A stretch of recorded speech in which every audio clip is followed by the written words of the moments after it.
welcome once again. I don't believe there are any faces I don't recognize, so I think we're good as far as the waivers go. Hopefully everyone does have a clicker and an evaluation form. Remember how this works. We've got the students are here, acknowledged their presence. They've got an assignment to do afterwards. So I think we're all good for the evaluation sheets have been handed out. And of course, I'll introduce Representative Sprague in just a little bit. He is next up on our speaking agenda. We'll do our pre-survey as per usual, then launch into a number of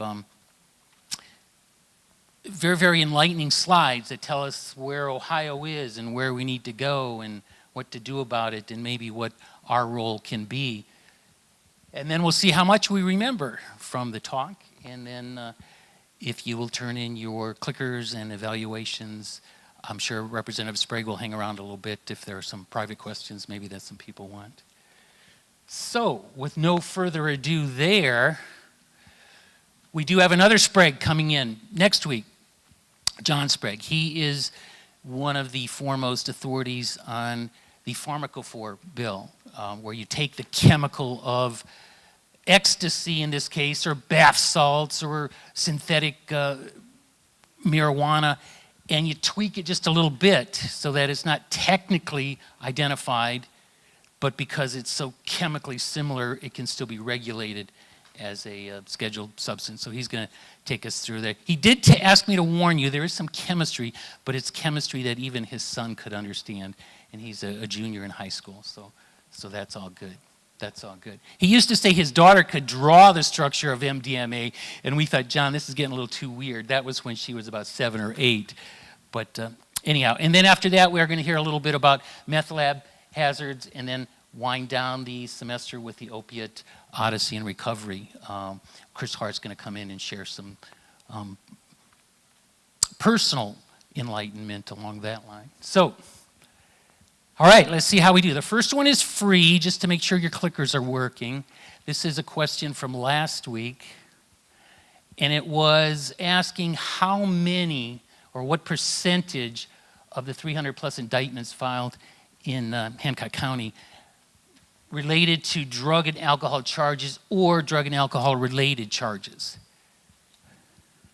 Let's see how you do on that. You should get a green light if your clicker is working, and if you put in one of these 5 choices, if you put in F, you'll get an amber or red light, and they'll say, no, that's not a choice. If you're clicking in one that should come up and you're still getting a light, let me know. I'll get you a new clicker. We're good? Let's see how many we've got here.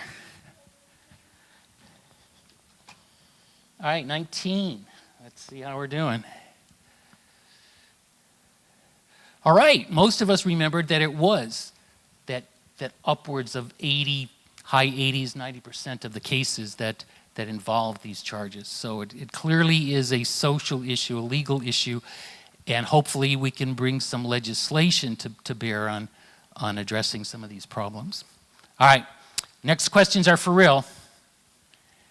When did accidental drug overdose deaths surpass the number of traffic fatalities in Ohio?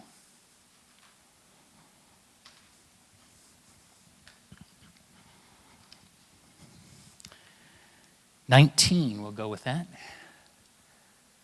All right, so we got a little bit of education that can go on here. Some opinions across the board. I think it'll be very, very telling what goes on here. Next question is, in 2014, how many Ohioans died from accidental drug overdose?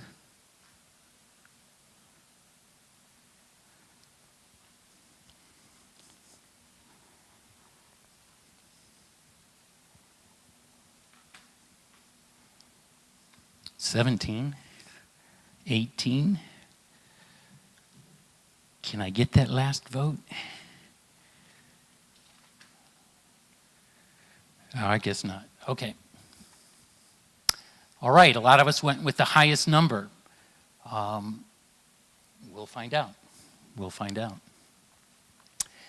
Which of these drugs can reverse opioid overdose and may be administered by the intranasal route?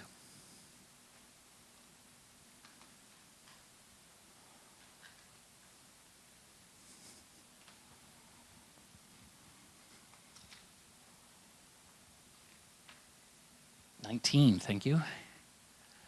All right, a lot of us are remembering that naloxone. Very good. If that's the right answer. So.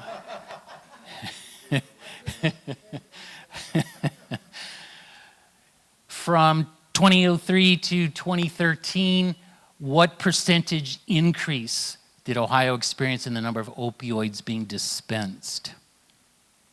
How many prescriptions for opioids? And express that as a percentage increase from 2003 to 2013.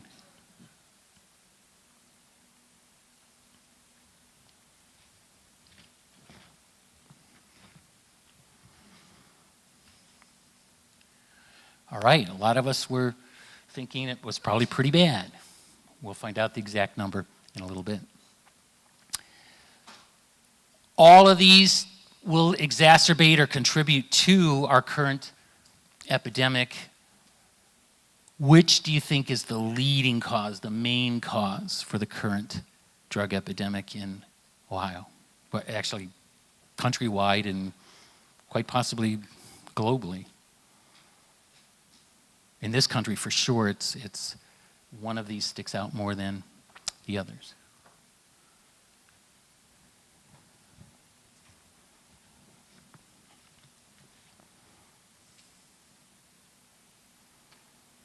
We got one holdout. Thank you. All right, increased number of opiates. Maybe you're playing off the fact that there was a previous opiate question. Sometimes that'll get you a right answer. Sometimes it'll get you into trouble. We'll see what happens tonight. Ohio's treatment admissions are quite high. A lot of people have to wait. Which of these drugs is the most common addiction for people that want in to treatment programs?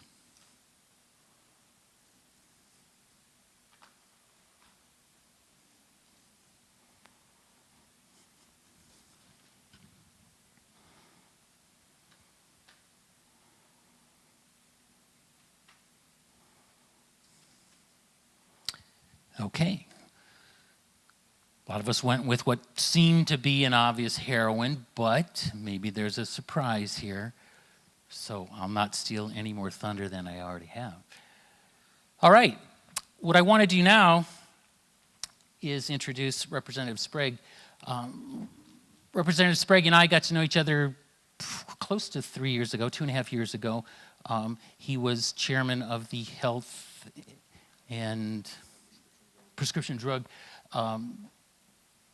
Committee, and we were testifying about the growing issue back then that was being brought to bear. And so I was actually invited to give testimony and some background about the pharmacology of both heroin and the naloxone. And Representative Sprague, to his credit, has done quite a bit with helping to marshal through that naloxone bill that is saving lives as we speak. And in this county itself, our Adamus board, the College of Pharmacy at Findlay, has also been engaged in education and provision of some of this life-saving medicine as well. So I think we all should be proud of a Findlay native that has done well, was city auditor, so there's some public service there. Got his mechanical engineering degree from Duke. Apparently he likes that North Carolina environs, because he also went on to get his MBA from North Carolina University. So he's got mechanical smarts, he's got some business smarts, he's got a service attitude, and the fact that he's here today, I think, says quite a bit as well. So with no further ado, Representative Sprague, the floor is yours, and anything you need, sir, I'm at your beck and call. All right. Thank you so much, Michael. I appreciate it. Great pleasure to be with you here today. You know, if you don't like the presentation, you can blame one of my 5th grade teachers for my inadequate ability to communicate.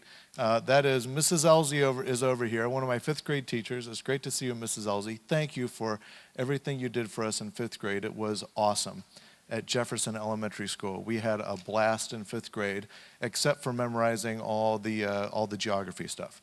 But other than that, it was really fun. So thank you so much for your instruction there. She is an awesome teacher. And want to also recognize Precious Stubbe. Director Stubbe is here from the Adams Board, and Zach Thomas from the Adams Board. Thanks for pulling together these seminars to help educate everyone, including myself, on these topics. We'll get right into it. I knew I could do this job. All right. So the easiest way to talk about the heroin problem in the state of Ohio and communicate to you the extent of the problem is to show you these 5 slides. So this is based upon percent admissions for treatment for heroin in 2001. And you can see we've got a couple of hot spots here down in Scioto County on the Ohio River, up in Franklin County, which is where Columbus is, Montgomery County, which is where Dayton is, and in the northeast part of Ohio, around Cuyahoga County and over in, kind of the Akron, Youngstown area.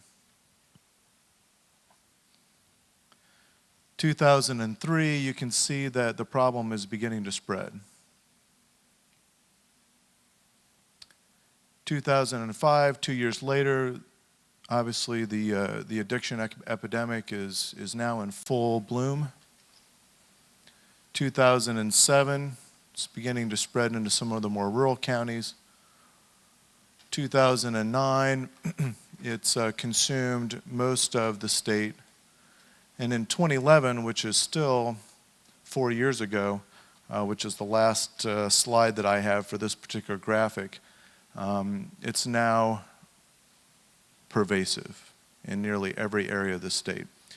And I can tell you that this is true. You talk to the families and the individuals that are involved that are addicted to heroin or opiates, and they span the entire gamut. They're from rural counties, they're from small villages, they're from big cities.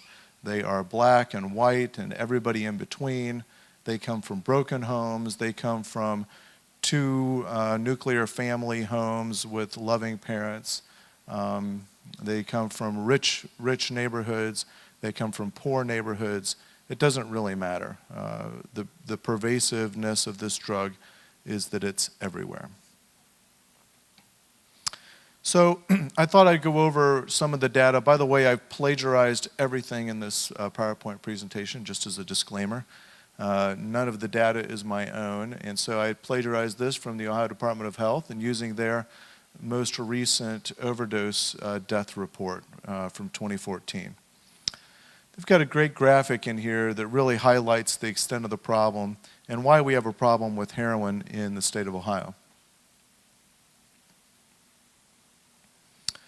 So if you graph out the total number of opioid grams per 100,000 people, that is the light blue area.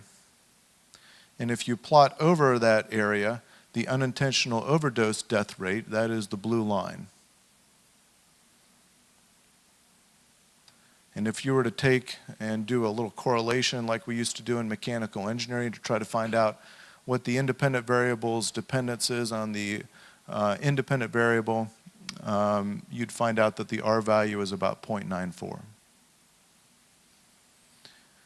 Which means that there's almost a direct correlation between the number of people that die from overdose death, from opiate overdose death, and the number of doses of prescription opioids prescribed in the state of Ohio.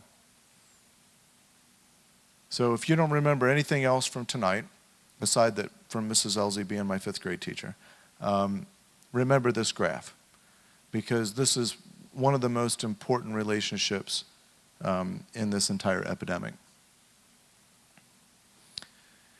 And if you want to, if you're maybe from the school of Austrian economics and you'd like to have a reason for this, what do you think the reason for this would be? Well, let me tell you the way that heroin used to be is, heroin is a dirty drug. You typically have to inject it with a syringe. And people don't want to inject themselves with a syringe in order to have a good time on the weekends. So if you go to a party and you arrive at the party and somebody comes up to you with a syringe and says, "Hey, Robert, why don't you have a hit of heroin? We'll have a great time tonight." You're going to recoil from that and go, "No way. There's no way I'm going to be doing that." On the other hand, that was kind of always the moat that was around heroin. It was that people were scared of it, they were scared of the needle. The bridge over the moat has been all the prescription painkillers, Oxycontin, Vicodin, Percocet, all those painkillers. People become addicted to the painkillers, the pills, which they don't view as being dangerous at all. And then they become addicted to the opiates releasing huge amount of dopamine in their brain, and then as their addiction progresses, they move to heroin. And they move to heroin for two reasons. First is simple economics. A milligram of prescription opiate on the street costs what? Anybody know? Not you, Zach. I know you know. Anybody know what a milligram costs on the street for a prescription pill? It costs $1 a milligram. So if you have $1 a milligram cost on the street for an illicit prescription pill for an 80-oxy, that means that pill is worth $80. So if you, what's interesting is, if you've got and some people do, if you've got 100 pills at home, for instance, of Oxycontin, that could be worth $8,000. That's a lot of money. It also translates to a very expensive habit. And so if you become addicted to these drugs and all of a sudden, you're taking 1 a day, pretty soon you're taking 2 a day, pretty soon you're taking 3 a day. If you're taking 3 80 oxys, well, that's $240 a day. I don't know anybody that can afford a $240 a day addiction for very long. So what happens is they turn to heroin. They turn to heroin because of the cost. The cost of heroin is only about $10 a balloon. They also turn to heroin because your body develops a tolerance to opiates just as it does alcohol. And so as your body develops that tolerance, and in a lot of cases the tolerance develops fairly quickly, as your body develops that tolerance, you need stronger and stronger amounts of the drug in order to achieve the same dopamine release that your body craves. Therefore, since heroin is both stronger and cheaper than the prescription pills, what happens is people get hooked on the prescription pills, and then as their addiction deepens and progresses, they end up on heroin in most cases. Now, that's a generalization. That's not always how it happens, but that's a generalization. And also you might be interested to know, and this, we've talked to a number of people. People end up becoming addicted to the pills kind of in two major categories. The first is people that become addicted because they have a valid medical prescription. They walk into the doctor's office and they say, look, I've got a headache, or I've got back pain, or I've had that rotator cuff surgery, or what have you, and they're prescribed this medication, and pretty soon they're taking it, and they're becoming dependent upon it, and then eventually they become addicted to it. I'd say that's probably about 40% of the people that we've talked to in the state of Ohio. And the other 60% are typically getting drugs out of their parents' medicine cabinet, their grandparents' medicine cabinet. They're pilfering these medications, stealing them from other people, and then using them intentionally to get high. We talked with 2 young ladies down in Portsmouth, Ohio one day at a treatment facility, and this is literally what the young lady told me, and I've heard this story repeated probably 25 times since then from people that are addicted to heroin. We were a bunch of kids, and we didn't have much to do in Portsmouth at night, so we'd ride around in our car. Does it sound familiar? That's what we used to do when I was in high school. We used to ride around in the car. And she said, then one of my friends would bring a 6-pack of beer in the car, and we would ride around and drink the 6-pack of beer. And pretty soon it was a 12-pack, and then it was a 24-pack of beer. She said, once we were getting buzzed off the beer and riding around in the car with my friends, and we were having a great time, it didn't seem like that big of a deal to get high when somebody brought a marijuana joint into the car. So then we'd smoke weed. So then we'd smoke weed, we'd get high on marijuana. It didn't seem like that big of a deal. Once we were getting high on marijuana, one of my friends brought some pills that her boyfriend had given her. And we all tried one. And it just didn't seem like that big of a deal to try a pill, to get high off of a pill versus getting high off of, getting a buzz off the beer or getting high off of the marijuana. And she said, after 5 days of taking the pills, I was hooked. And she eventually turned to heroin and lived on the street for about a year. As we know now, the overdose death rate for the state of Ohio is severe, and it has increased each and every year. This is a graphical depiction of the number of overdose deaths we have had in the state of Ohio since 2000. You can see that the two major categories of overdose deaths are prescription opioids, represented by the blue line at the top here, this line right here, and heroin, which is represented by the purple line.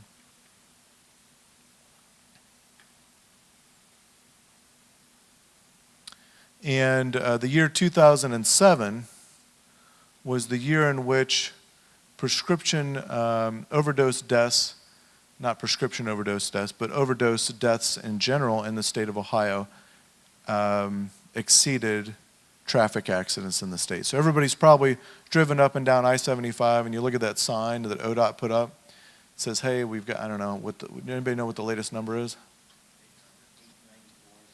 Yeah, 894 traffic fatalities. Prosecutor Miller, welcome.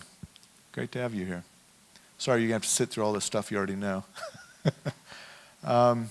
And so, you've got those signs up. Well, in 2007, accidental drug overdose began to exceed the number of fatalities that we have from traffic accidents.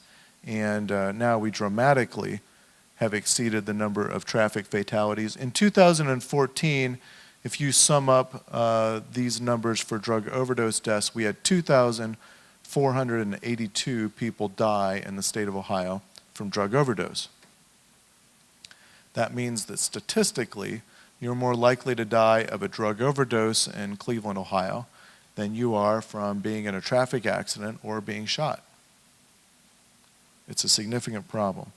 And by way of comparison, we will have now this year exceeded in the number of people that died from drug overdose death all the men who died in the Vietnam War as a nation. One of the unique features that we've had in 2014 is the introduction of fentanyl. So in 2013, you can see there were only 84 cases of fentanyl. In 2014, there were 514 cases of fentanyl overdose.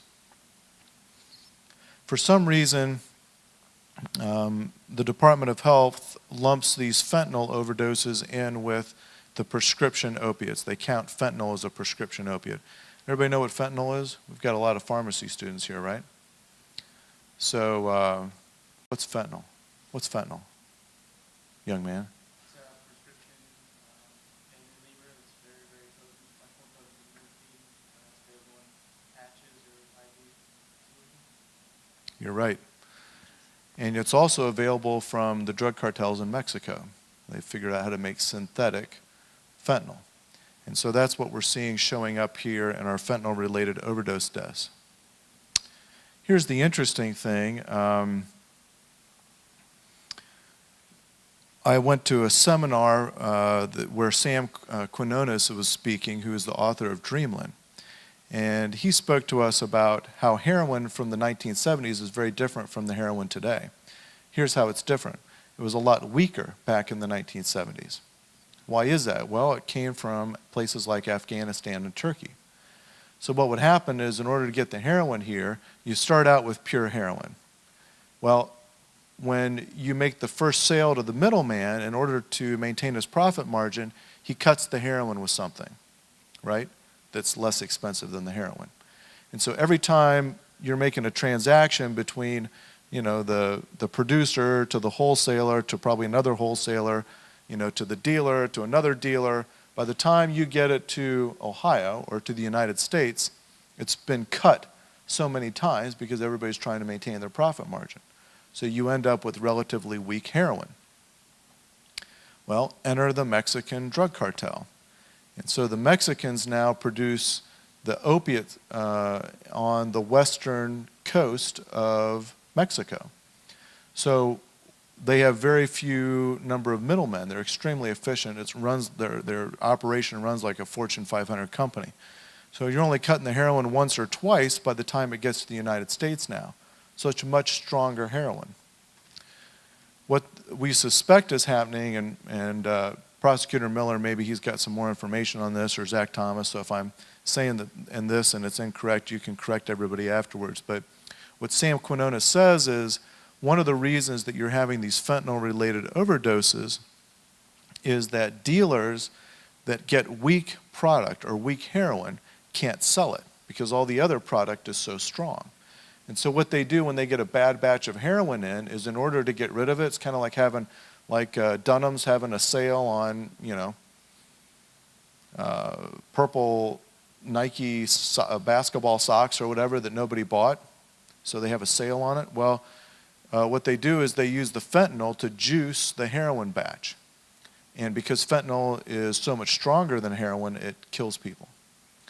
Here's the really terrible thing about, not that there isn't a lot of terrible things about this, but the terrible thing about the way of thinking in terms of when people are addicted to heroin, surprisingly enough, you or I, we were probably, if we heard that a drug dealer was selling a fentanyl-laced batch of heroin, we would run like the wind away from that drug dealer, knowing that other people had died from that batch of heroin. People who are addicted to heroin actually run toward the drug dealer. They actually then seek out that drug dealer when they've heard that other people have died and overdosed from that type of, or that drug dealer's heroin batch. Why is that? Because they think that they've got better stuff. They think they've got stronger product. So this is the kind of twisted logic that you enter into when you're struggling with an addiction. All right, this is Robert's graph. I made this in Excel. It's a little bit cheesy, but it was easy and fast. Because I wanted to graph out for you, heroin here is the red line. And I've included fentanyl-related overdose deaths here in my graph, unlike the Department of Health. Here are the prescription opiates. So you can still see that we have a number of people that are overdosing from prescription pills. How do you abuse a prescription opiate? Well, you start out by ingesting it, swallowing it, but fairly soon, because your body is developing a tolerance to the opiate, that's not enough to get high.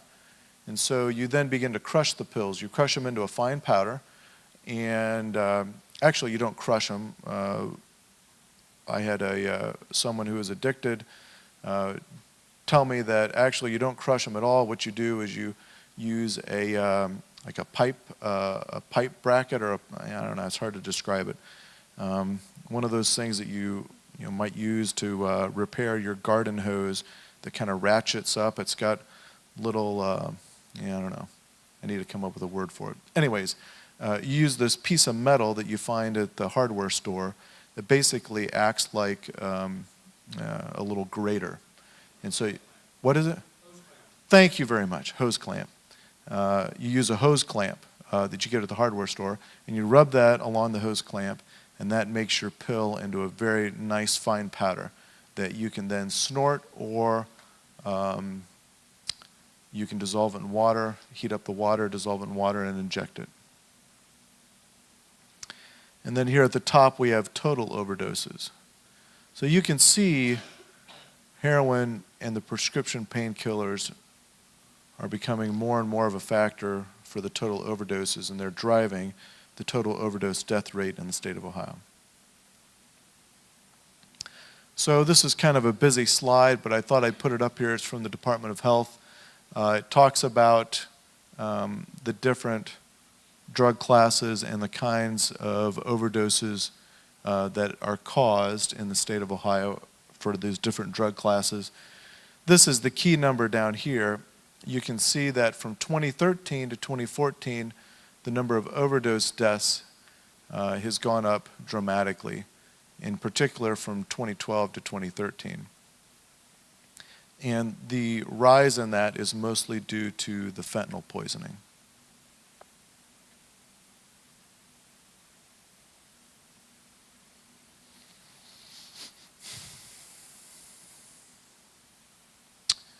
This is the death rate per 1,000 persons for each one of our counties in the state of Ohio. We do have a drug problem here in Hancock County. Our overdose death rate is not good, but it is better than large areas of the rest of the state.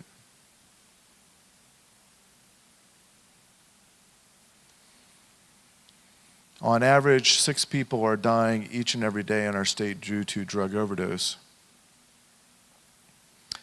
I wanted to talk a little bit about the drug overdose and the Mexican cartel. This is, again, I plagiarized this from Sam Quinones' book, Dreamland. I took a picture of it just because I wanted to share it with you tonight. I don't know if you all read the book.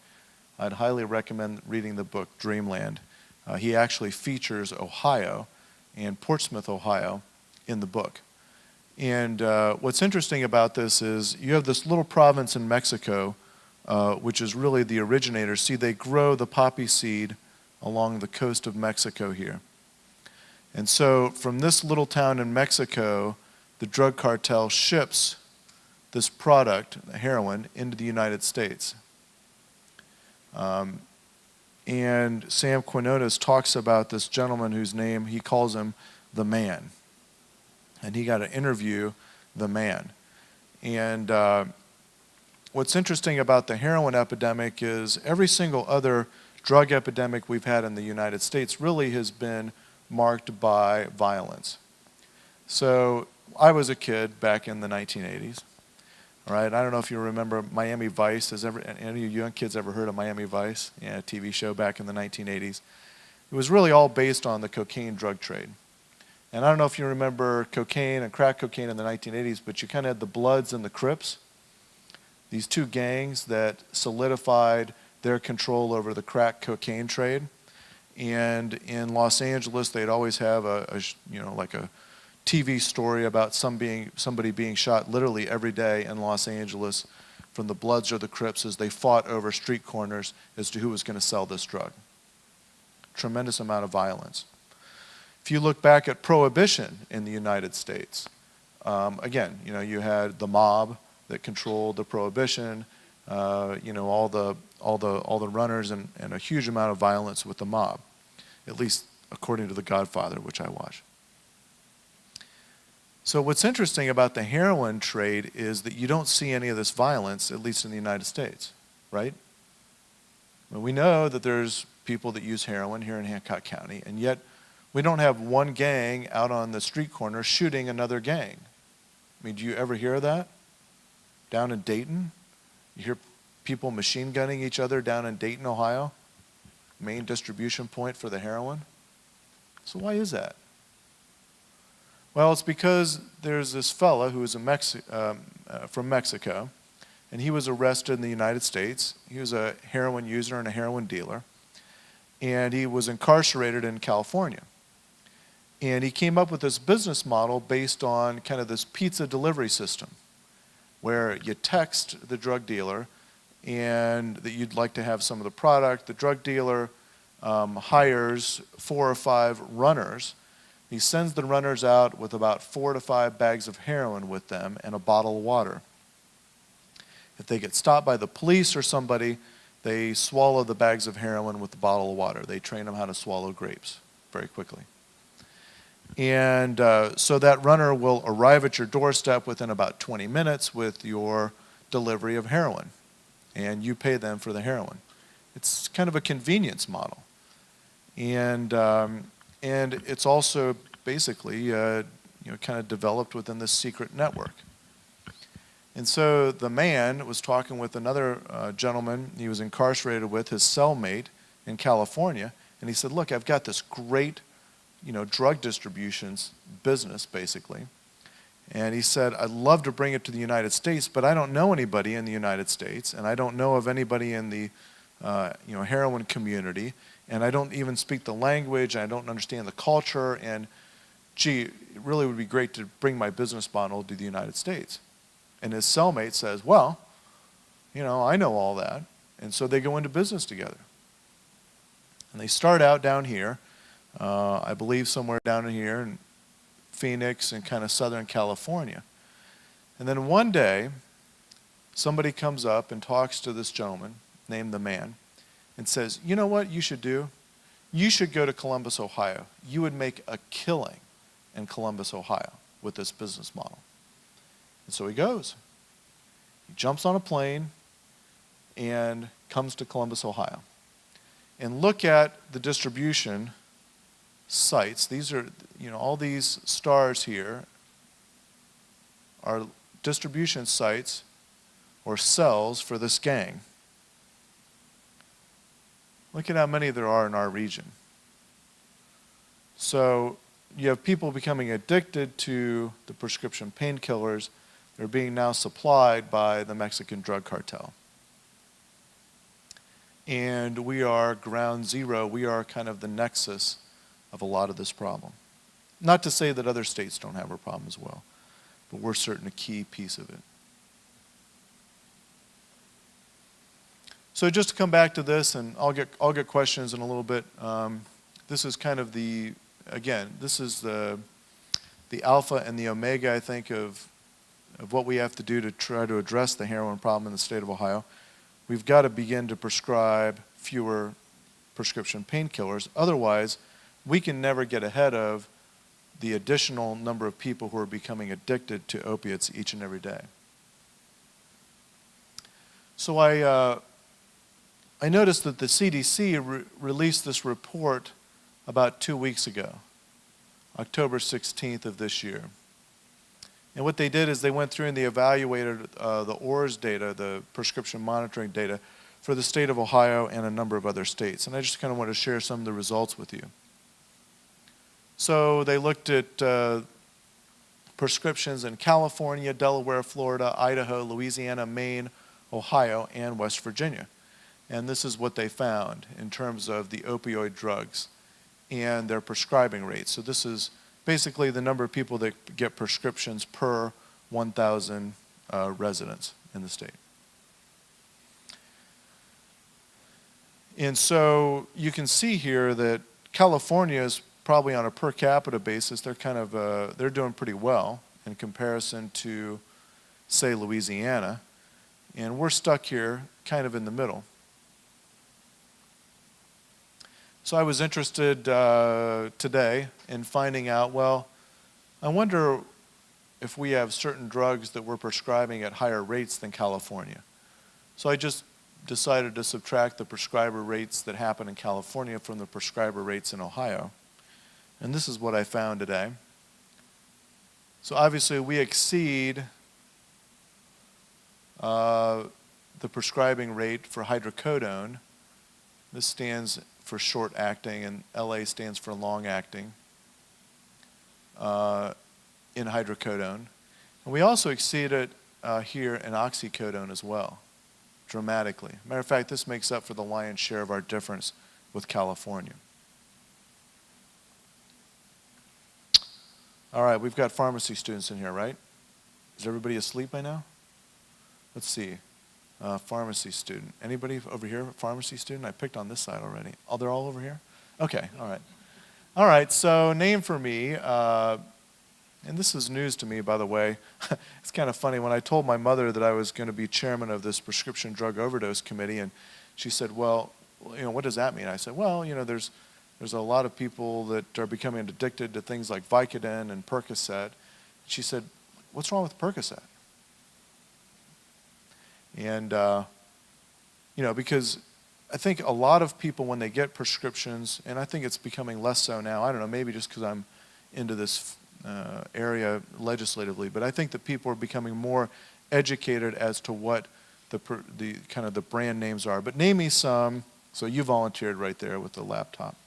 Name me a few hydrocodone short-acting drugs that would be on the market, if you can. Yeah.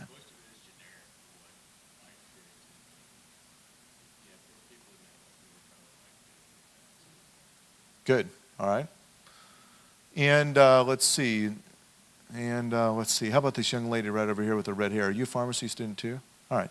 Any idea what would be, let's see, oxycodone, what would be the drug name for oxycodone typically? Okay. All right, so I had to look these up on the internet because I wasn't sure of all the brand names. So so here's some of the brand names for hydrocodone, the short-acting. Here's some of the names for the long-acting and short-acting oxycodone. So you can see kind of where our overprescribing is in terms of the types of drugs. So let me tell you a little bit about some of the things that we've done. Oh, that's right. I was also going to tell you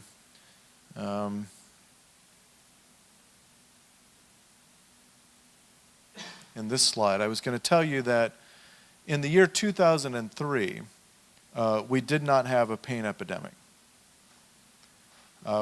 We used about 80 million doses of prescription painkillers in 2003. In the year 2013, we used nearly 800 million doses of prescription painkillers. This is for the same 11.5 million people in the state of Ohio. So 2003, we used 80 million doses. 2013, we used 800 million doses. That is an increase of 1,000% in a 10-year period.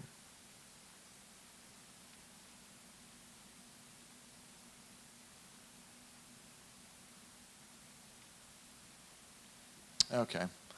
I wanted to get my question in because you're going to ask everybody about it at the end. So let's talk a little bit about some of the legislation that we've worked on. And then I'll go through this, and I'm going to tell you about some of the legislation I'm working on right now, and then I'll take some questions.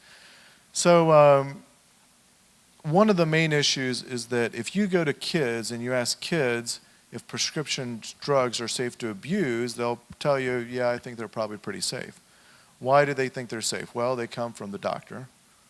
Their mom and dad use them. They typically are getting them out of their medicine cabinets or their grandparents. I mean, how bad can it be if the doctor's giving it to you, right? So I think there's kind of that general assumption by younger people. Matter of fact, what's really scary, see, I've got 5 kids. This scares the living daylights out of me. But, you know, in high school, I don't know if you, maybe in college, but they have these Skittles parties. So a Skittles party is where you go and everybody puts whatever drugs they can get out of the medicine cabinet into a bowl, and they pass it around and everybody takes one. That's a Skittles party. They just don't view them as dangerous drugs. Of course, what happens for the pharmacy students, and you know this, typically, you know, if you're drinking at the party, the alcohol, which is a benzo, widens the mu receptor in your brain and allows you to suck down more of the opiate. So what otherwise would be, you know, a normal release of the pain medication all of a sudden gets you buzzed for about 10 hours. So we had a young man, a mother that came to us and said, look, I have a daughter. She was a track star. And when she got injured, she went to the doctor. The doctor gave her a prescription, I think it was for Percocet or Vicodin. And she went back and got the prescription refilled multiple times without my knowledge. She went back to the doctor. This was a 17-year-old girl. So she's in high school, junior or senior in high school, track star, gets injured. And the mother said, I had no idea that she was going back to get the pills. So she begins taking the pills. She is more vivacious. She's slimming down. And her sister, her younger sister, notices this and says, hey, I've noticed, you know, that you're getting a lot thinner. You know, you're having a great time. Like, what are you doing? And she said, well, I've been taking these pills. So she gives them to her little sister as well. They both become addicted to these prescription painkillers. They both turn to heroin. The younger daughter has been in and out of rehab 17 different times. Her parents have bankrupted themselves trying to get her to pay for her treatment. She has 2 children that her mother was raising. Her older sister is now in prison, and the grandmother, my constituent, is raising both of her children. And her father had a massive heart attack when he walked into her room when she was pregnant and she was injecting heroin. So her description to me was, Representative Sprague, I've been to the brink of hell and back, and you need to do something about this. And I said, well, absolutely, we'll work on this down at the State House. She said, no. She said, you need to do something about this. And that's how I got interested in this issue. And this was one of the first bills that we passed out of our Prescription Drug Study Committee, which Representatives Bakers and Coonsey passed, House Bill 314, which we simply made sure that before giving a minor an opioid prescription, the prescriber is required to get consent from the parent or guardian, so that we don't have kids being prescribed these medications without their parents' knowledge or consent. The second thing we've tried to do is make sure that in all of our K through 12 health classes that we're educating kids about the dangers of the prescription opiates, but also linking for them in their minds the relationship between the prescription opioids and the progression to heroin, because the kids don't seem to understand that heroin is linked to the prescription painkillers. And so we did that through a piece of legislation, House Bill 367, which makes sure that in K through 12 education, K through 12 health classes, they are now going to specifically teach kids about the link between prescription painkillers and heroin. Representative Driehaus and I did that bill together. Also in that bill, I don't think I have it up on the slide, we also put some regulations in on the Suboxone clinics, which is kind of an aside. But that was another big deal because we're ending up having Suboxone mills just like we used to have the pill mills down in the southern part of the state. We also designated the first Friday of May as Prescription Drug Abuse Awareness and Education Day. And the first week of July is now designated as Neonatal Abstinence Syndrome Awareness Week. That was House Bill 399, which Representative Sheehy from Toledo and I sponsored together, and House Bill 465, Representative Watchman sponsored that. And we do a lot of kind of awareness days down at the Capitol, and you kind of think, well, really, am I really spending my time making an awareness day here about such and such problem or such and such disease? But I think it provides a great opportunity for us to talk about that link between the prescription painkillers and heroin, which I don't think a lot of people understand. I know a lot of kids don't understand. We also shut down the pill mills. Kind of the original tsunami happened in the way that people got addicted to the prescription painkillers down in the southern part of Ohio was we had a few doctors that literally set up pill mills. So you would come into their doctor's office and they'd be sitting down at this table and all they would have in front of them was a prescription pad. And you would come in and the doctor would write you a prescription for Oxycontin or whatever it was that you wanted, Oxycontin typically. And that's how people became addicted to them heavily down in the southern part of Ohio. We had these pill mills. They literally were doctor's offices that would just write prescriptions for narcotics. That was not illegal. So Representative Johnson, Colonel Johnson, and Representative Burke passed House Bill 93 and 2 General Assemblies ago and shut down the pill mills in the state of Ohio. We now have something kind of similar happening with the Suboxone, which is a product that's a partial agonist. It's used in treatment. It can be used very effectively in the treatment and the recovery for people that are addicted to heroin. It's a medication-assisted treatment element, but it can also be used for evil. And in some cases, we've got doctors' offices that are prescribing Suboxone to people, which you can get high from if you do it the right way, just like they were the prescription painkillers. They're not giving them any treatment. They're not trying to help them in recovery. There's bad actors that are using an opiate to continue people's addiction and make a lot of money at it in the process.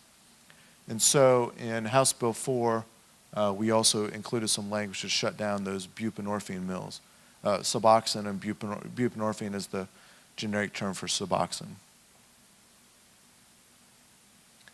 And then the final piece on this slide is we required all prescribers to check our automated prescription reporting system when they prescribe a narcotic.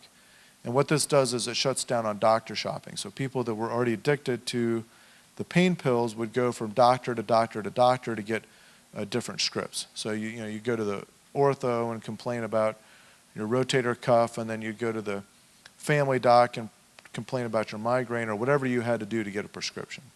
And so they go from, and Dr. A didn't know what Dr. B had already written, or that they had been at Dr. B's yesterday. And so the prescription monitoring system allows the doctor to see where somebody got a narcotic script from before, so that they know that they're not hopping from doctor to doctor to doctor. And Representative Smith carried that, did one heck of a job with that bill.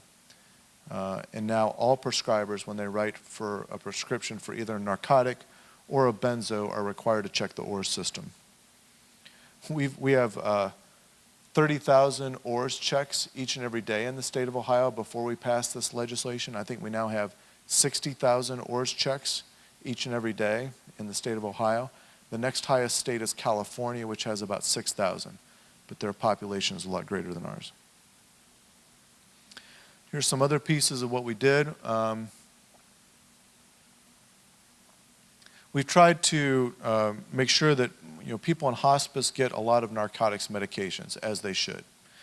But in some cases, in hospice, we had an example of a young man who was from Upper Arlington. Anybody know where Upper Arlington is in Columbus? Nice, really super wealthy suburb.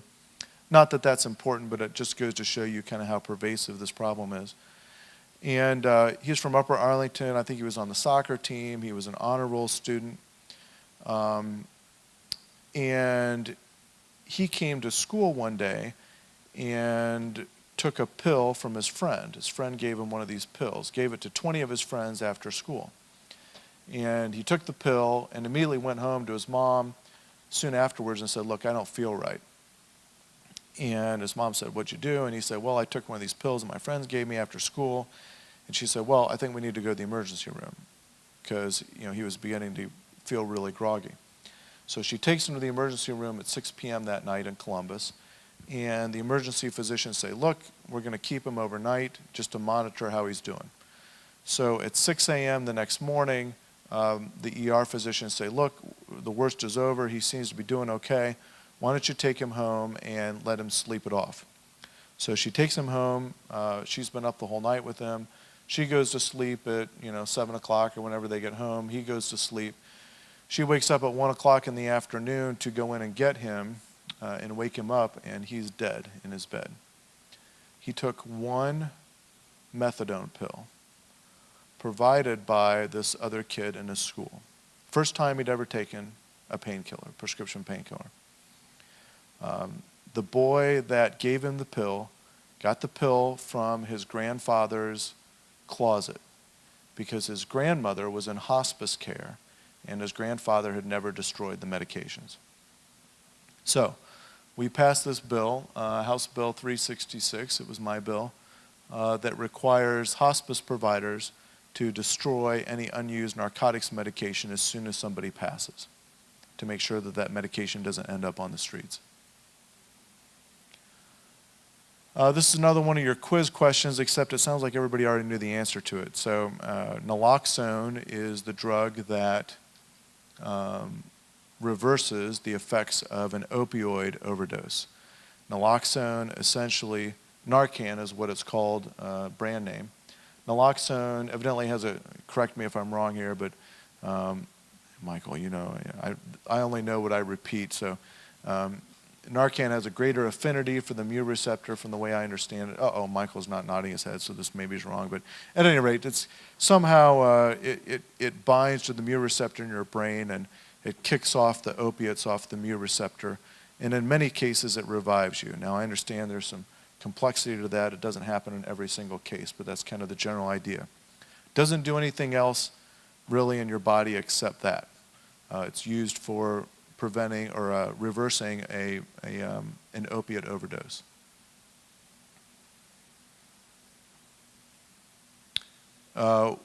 Dr. Johnson, Colonel Johnson, passed House Bill 170, which allowed the naloxone kits to be distributed out to family members. Representative Rezabeck and I passed House Bill 4 earlier this year, which allows a standing order for all pharmacies so that a pharmacist can give a naloxone kit to anybody that walks in as long as they follow these certain steps, the certain protocol that the physician outlines for them. And we appropriated $1 million for kits for first responders in the budget as well. By the way, in that quiz, we also talk about naltrexone, and I'll get to naltrexone in just a minute. And then we also put some annual reporting requirements in for neonatal abstinence syndrome, which is babies that are born addicted to heroin. Heroin is a very physical addiction. So when the mother is addicted to heroin, the baby then also becomes addicted to heroin. When the baby is born, the baby actually will, as they're going through opiate withdrawal, they'll claw at their face. They'll claw at their face so much that typically their face bleeds and scars. And so what they do for the opiate babies is they're undergoing withdrawal is they'll put little mittens on their tiny little hands so that they don't hurt their eyes or hurt their face as they're going through withdrawal. They also describe the screams of the babies not as a normal cry. You know, we've had 5 children. My wife and I've had 0 children, but we do have 5 children. My wife and I've had none of them. But you know, every time one of our kids is born, you know, the baby is born, you hear this little Allah, Allah, Allah. You know, the kind of the normal newborn baby cry. The nurses say, when a child has neonatal abstinence syndrome, they're withdrawing from the opiate, it's like a scream. It's more of a scream as opposed to this normal cry. So the reason that we're tracking it is we wanted to see what the increase is in neonatal abstinence syndrome or the decrease so that we can see how we're doing with our policies. We've also done some things on the treatment end. So we try to address legislation in 3 main areas. The first piece is trying to prevent more people from becoming addicted. The second piece is for people that are already addicted, we're trying to close down the chain of custody of medication within the medical system to prevent them from pilfering the medication and putting it onto the street. And the third piece is we're trying to improve our treatment system and build out our treatment system. So we've done some things with regards to that. We went around the state and Director Stubbe and Zach Thomas and maybe some other individuals in here are probably a lot smarter about treatment, drug treatment than I am. But as we went throughout the state, we heard from the providers that the best treatment basically involved these 5 different steps. Detox, or medical stabilization, because heroin is a physical addiction. You have opiate receptors not only in your brain that release dopamine in your brain, you have opiate receptors in the area of your brain that governs your temperature. You have opiate receptors all the way up and down your spine. You have opiate receptors in your intestines. And so when the heroin is taken away, all these opiate receptors are not filled, and so your body goes wild. And so you're in constant pain as you go through withdrawal. You're having sweats just like you do when you have the flu. You have really bad diarrhea because the opiate receptors aren't filled. So the first step is to kind of detox or stabilize the brain. You can either do that through withdrawal from the opiates, or you can stabilize the brain using a product like Suboxone or methadone, which has basically a much longer half-life to it. It doesn't let you get high, but it helps stabilize the brain. It fills the mu receptors in your brain or in your body. Second piece is medication-assisted treatment, and so that's where things like Suboxone help. The Suboxone comes in and partially fills the mu receptor and partially activates it. Naltrexone, not like naloxone, but naltrexone is another medication-assisted treatment. It's called Vivitrol, is the brand name for it. And it actually comes in and actually covers up the mu receptor to prevent the mu receptor from being able to receive things like opiates. And it's, according to a number of people, they say that when they take naltrexone, it actually takes away their physical cravings. So the medication-assisted treatment is kind of the second piece for effective treatment. The third piece is counseling, intensive behavioral counseling. The fourth piece is like a group program. We saw people be successful in a group program, typically like a 12-step program, which is very popular in Ohio because we're the birthplace for Alcoholics Anonymous. So 12-step programs are pervasive, and in some cases, if they're done very well, they work very well. And then a peer sponsor or a peer mentor, somebody that's already in recovery, somebody that can mentor you and keep you accountable.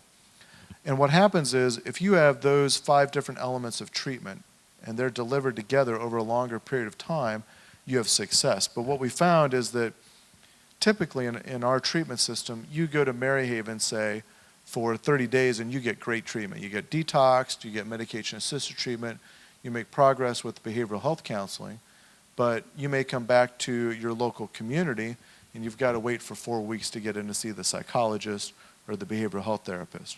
Or maybe they have a week group program, or you can't find a peer sponsor, somebody that you connect with.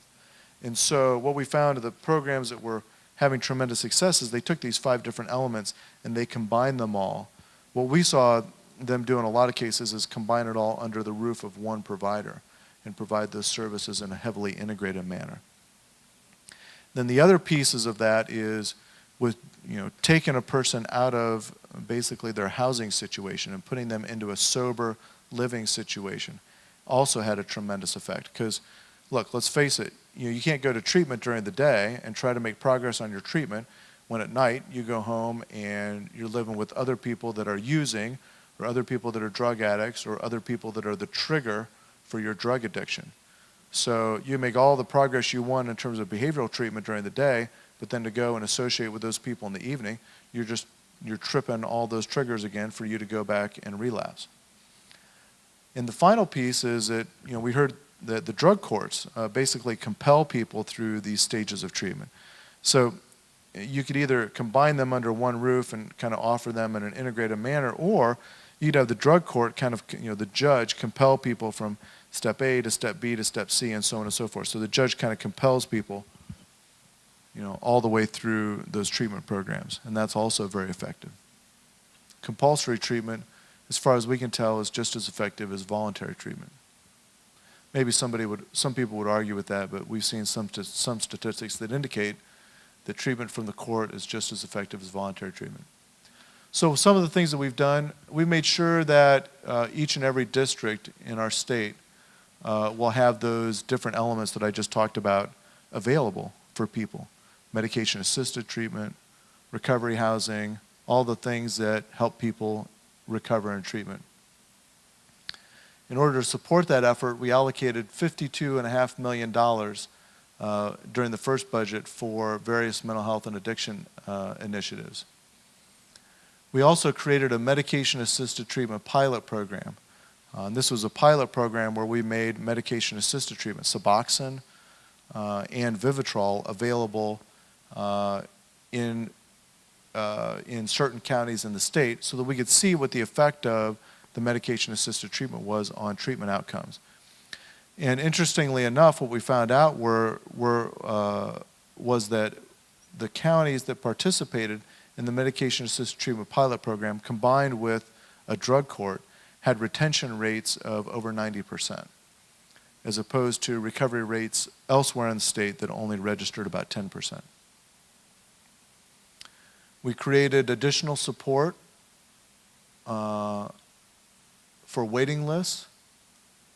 We stood up, I think, over 400 recovery housing beds. And we also created waiting lists for each county.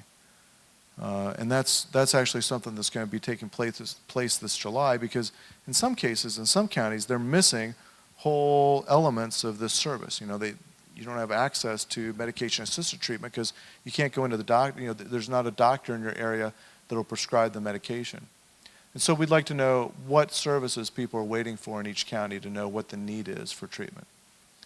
And finally, we've streamlined the admissions paperwork for mental health. typically in mental health, they have like this questionnaire that's, I think maybe 10 pages that you've got to fill out every time you go in to see a mental health professional. And we've put language into the budget that says we're going to streamline that to work just like when you're going in to see a physical doctor, that same amount of paperwork. And then they also have this strange thing where if you don't go in to see a mental health professional for 45 days, you get kicked out of their practice.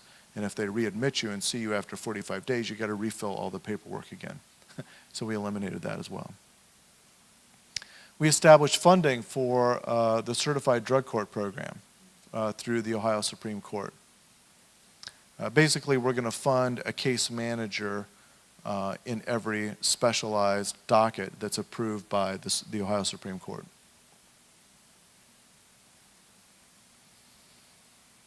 In the last budget bill, we've allocated $30 million to increase mental health and addiction treatment inside of our prison system. And so it's a new initiative run by the Ohio Department of Mental Health within ODRC that will give people who are in the prison system addiction treatment while they're in prison.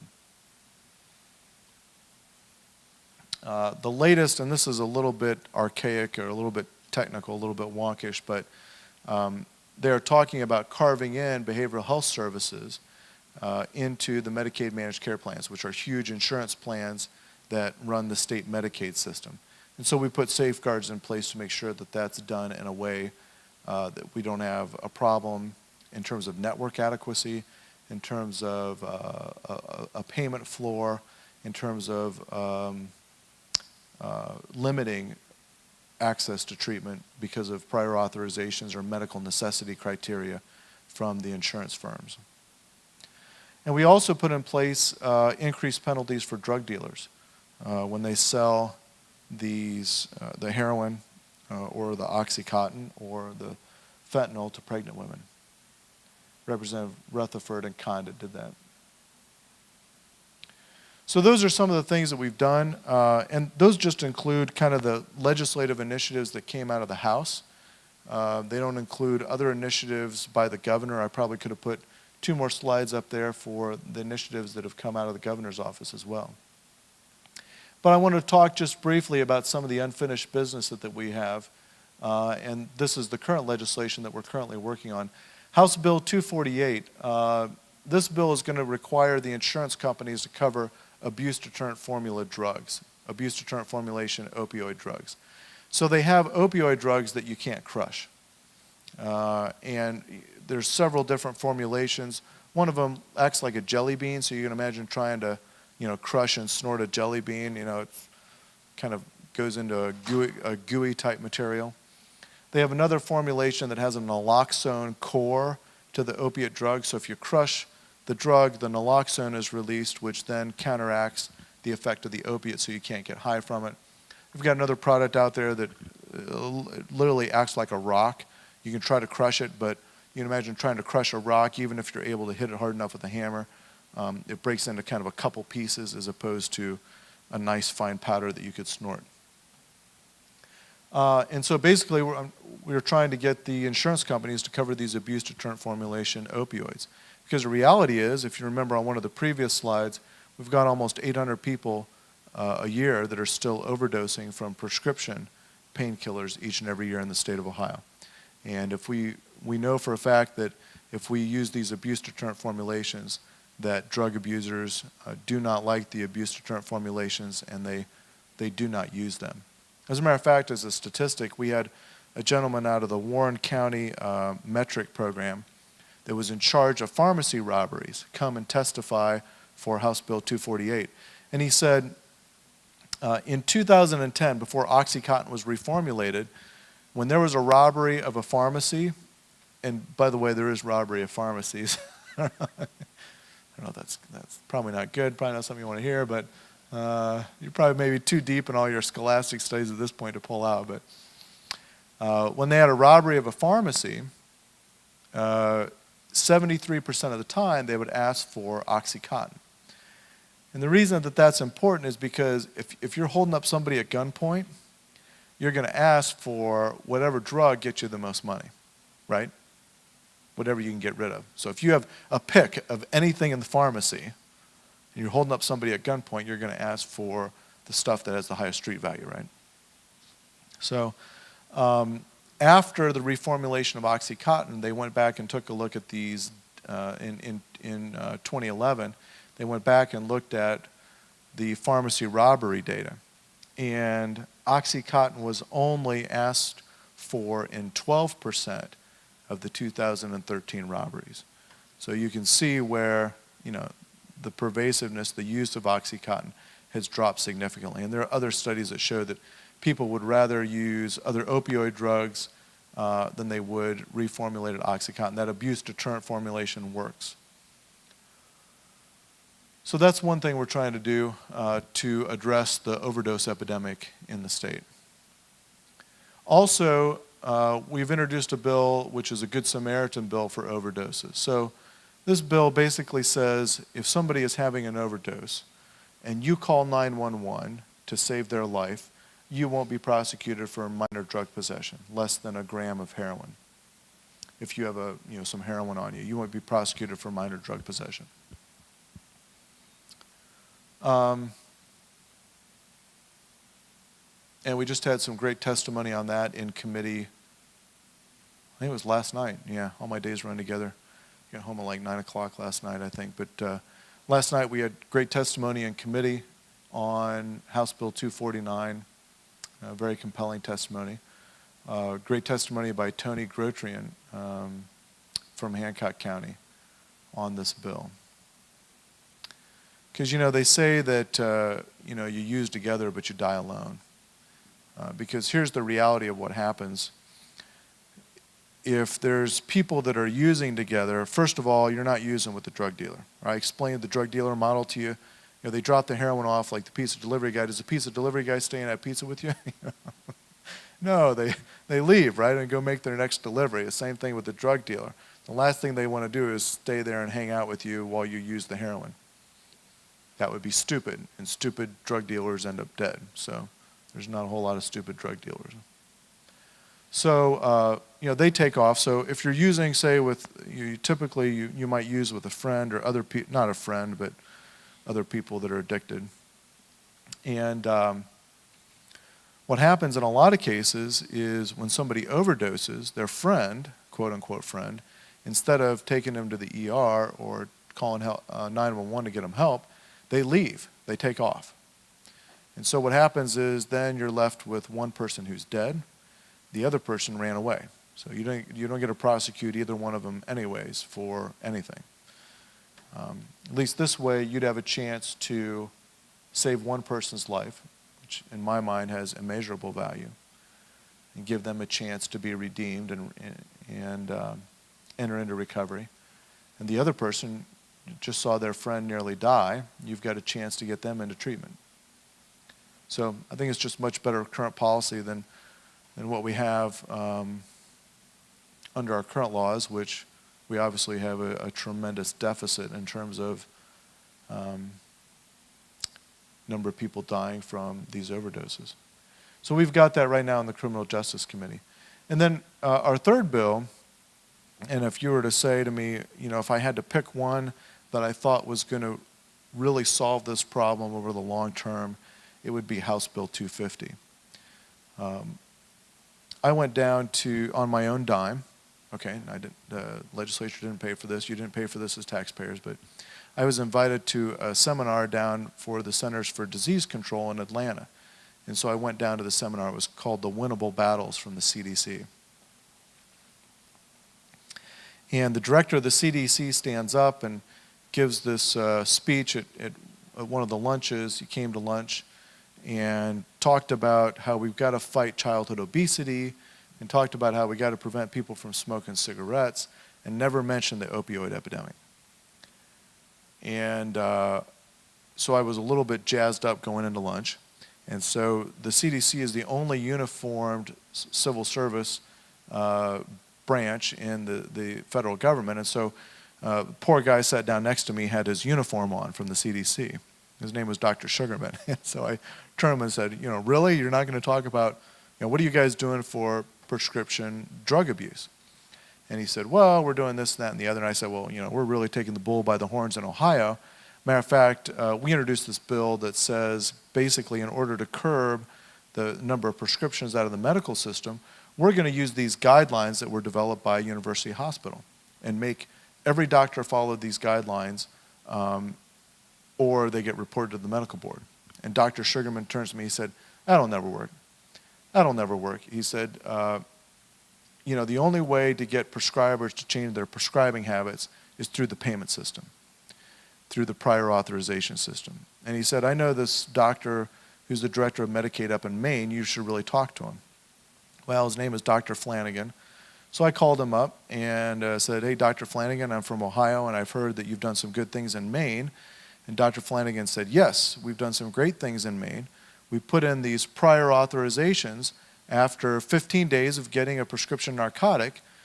In order to get to the 16th day of the prescription, of the insurance company paying for the prescription, you've got to prove a medical necessity to extend that prescription beyond 15 days. So there's some certain criteria for that authorization through the insurance system. And then when you cross that threshold into chronic pain, which in Maine is 2 months, the 2-month period, the 2-month mark, there's another more extensive prior authorization because they realize that you're going to be on these opioids for an extended period of time. And by putting in those two very simple prior authorizations, we have reduced the number of prescription opioids, prescription narcotics coming out of the Maine Medicaid system called Maine Care by 1/3. So, just to go back a little bit to this chart. If we could take this number right here, the number of doses prescribed, and we could make it go down like this by 1/3, think of how many lives we'd save and how many people we'd prevent from becoming addicted. So that's in the House Insurance Committee right now.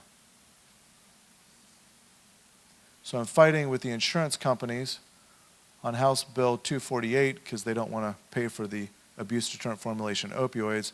I'm fighting with all the prescribers on the prior authorizations because the last thing a doctor or prescriber wants is to have to call the insurance companies and have more paperwork that they have to do. So, anyways, stay tuned. We'll see if I'm successful or not.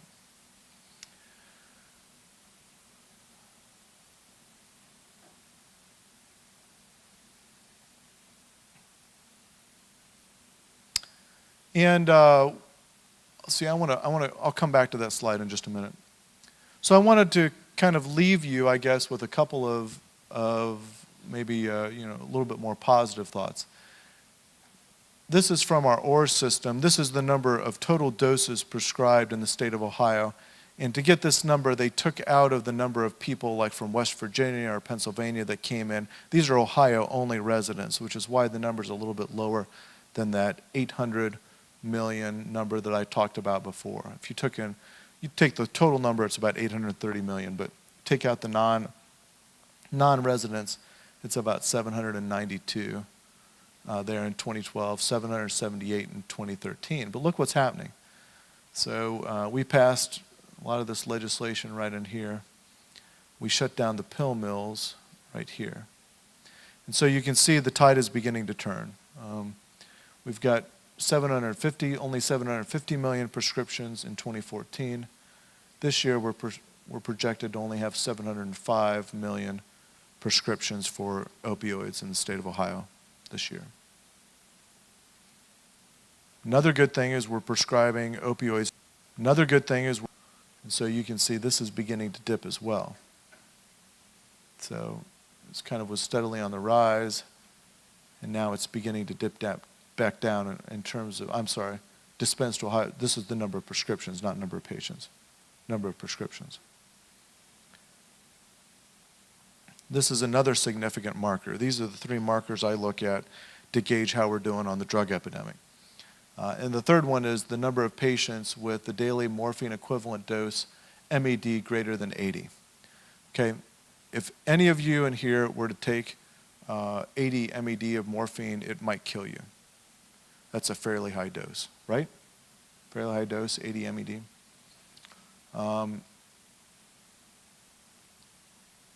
So you can see the number of people that are on these high dosages of the medications. are beginning to come down, which is great. It means that our medical community is responding to try to get people off of these high doses of opioids. All right, before we do that, I got to come back here to this slide. So, what is the top admittance for addiction by county in the state? I got this out of a publication called By the Numbers 3. Yeah, I was just flipping through it, and I thought you might be interested in it. So down here in the purple counties, what do you think this is? It's heroin, right? Southeastern part of the state. What do you think it is in Findlay? Hancock County, #1 admittance for addiction. It's alcohol, all right? Northwest Ohio, it's alcohol. I thought you'd be interested in this. What is it in Cleveland? What's the #1 admittance for addiction? You read that up there or not? What is it? Marijuana, right? But marijuana's safe. How about down in Cincinnati, the #1 admittance for addiction? Marijuana. No, it's safe. It's a hallucinogenic drug, but it's safe. Safer than alcohol. I'll tell you what, 1 out of every 6 kids that tries marijuana becomes addicted to marijuana. We're not even talking about the gateway effect into heroin or any of the stronger drugs. 1 out of 6 kids that tries marijuana becomes addicted to marijuana. So, and let me tell you, legalizing marijuana for recreational use in the state of Ohio, I have a prediction. If you do that, it's going to be like throwing gasoline on this heroin epidemic. You just got that many more kids, that many more people, that much more drug that's out there in each and every community. So, post-survey quiz. All right, are you doing this? All right. I'll let you. All right, good. Do you want me to take questions first or afterwards? You know what? We always get shortchanged at the quiz. Maybe we should do the quiz first and then follow up with all the questions. Sounds good. All right. So you can go ahead and give the. Okay. All right. All right. In Ohio, when did accidental drug overdose deaths surpass the number of traffic fatalities?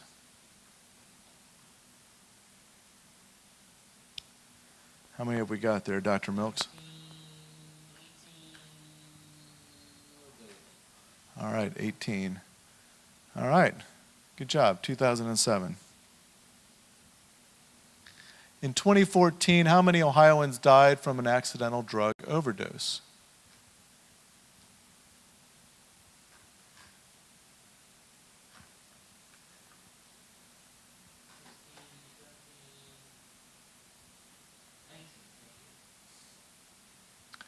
$2,482 people died from an accidental drug overdose last year. What drug has the potential to reverse an opioid overdose and may be administered by the intranasal route?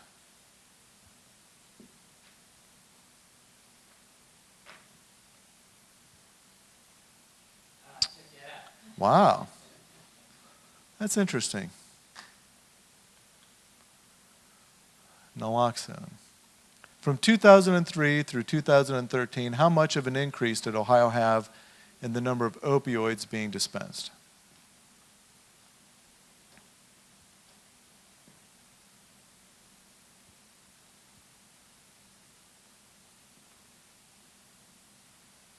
It was about 1,000%, about 10 times.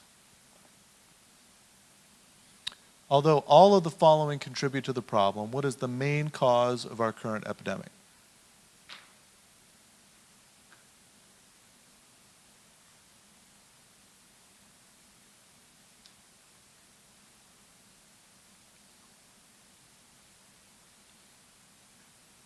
Yes, increased number of opiate prescriptions. And Ohio's treatment admissions are extremely high, and most providers continue to have waiting lists. What type of drug addiction is the most common during the admissions process?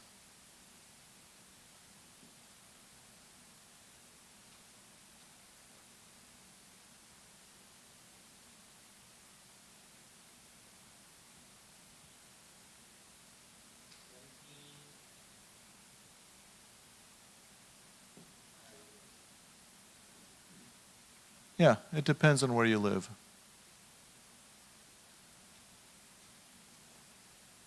All right, so we'll take questions now. Great, thank you. Oh, yes, go ahead. I had a question regarding the Good Samaritan bill. You tried to get some support here as far as signatures for it, and I noticed the major backlash that people had with it was that they thought it was kind of enabling people to use heroin, and it almost like a false sense of safety. Is that what you're kind of getting as far as other legislators, or is it more support for it? But it didn't pass last year, is that right? We didn't even get out of committee last year. Yeah, I think that's one of the main objections to it, is that at first blush it looks like you're being soft on crime. It looks like you're going to let the drug dealers off, and you're going to kind of enable people to use. So my response to that is, number one, we're not being soft on crime because you're not going to prosecute anybody in that scenario anyways. You end up with one person that's dead, the other person runs away.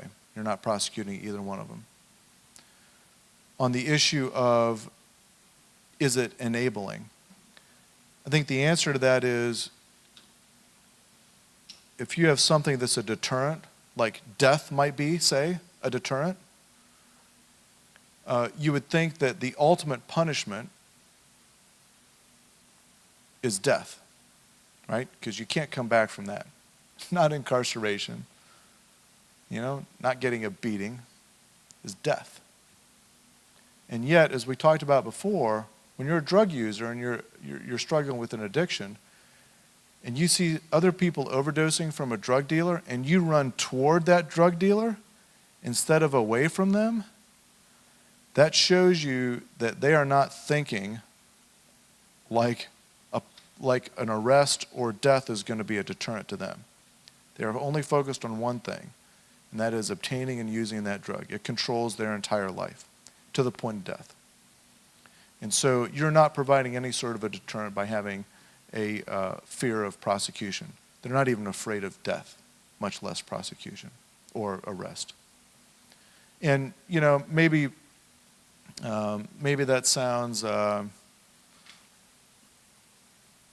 it sounds crazy in a way, but that's part of the addiction. So yeah, I think you're right. I mean, I think that those are kind of the oppositional, the guttural opposition to it. And I think the third piece is maybe you don't want to remove the stigma. You don't want to remove the stigma of heroin. Don't want to make it acceptable. It's not acceptable. It's completely unacceptable. It's terrible. It's devastating. And you just got to talk to some of these mothers and realize how absolutely devastating it is.